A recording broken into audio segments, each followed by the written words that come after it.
Hi,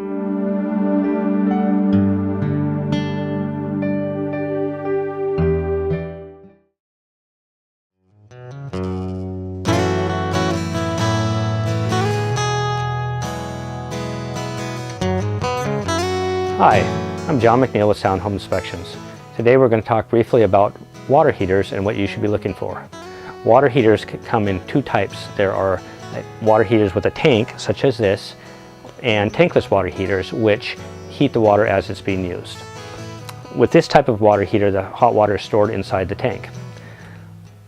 This type of water heater the water can be heated with either electricity or with natural gas. This one happens to be natural gas. Typically, the water heater is going to last about 6 to 12 years, partially depending on the quality of construction. You can find the age of the water heater by finding the boilerplate or information sheet that's going to be adhered to the water heater. It will either have the date of manufacture explicitly listed, or you can come up with it by looking at the serial number and then finding it online with the serial number and the manufacturer of the water heater.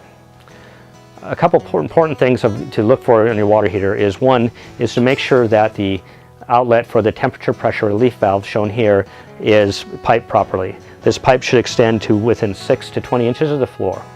What this valve does is if the pressure inside the water heater becomes too great, it opens, allows some water out, which reduces pressure inside the tank. The tank could actually explode if the pressure got too great and there was no relief for that. As a home inspector, there's a couple issues with this water heater that I would call out. One is it has no expansion tank. An expansion tank is typically blue in colored and about 2 gallons in size. It has a rubber bladder in the middle, and half of it's going to be air and the other half of it will be water. It is attached to the inlet side of the plumbing.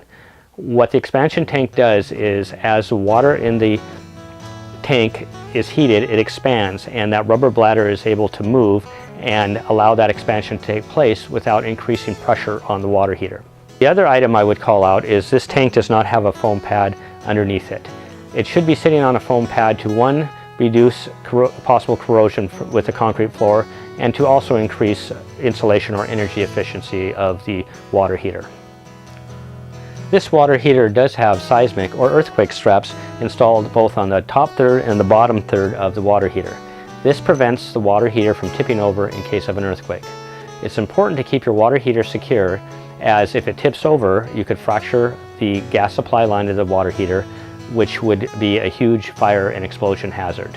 The other thing it does is, in case of a natural disaster, it gives you 40 or 50 gallons of water that you can use for drinking water in case you are not able to get your normal water supply.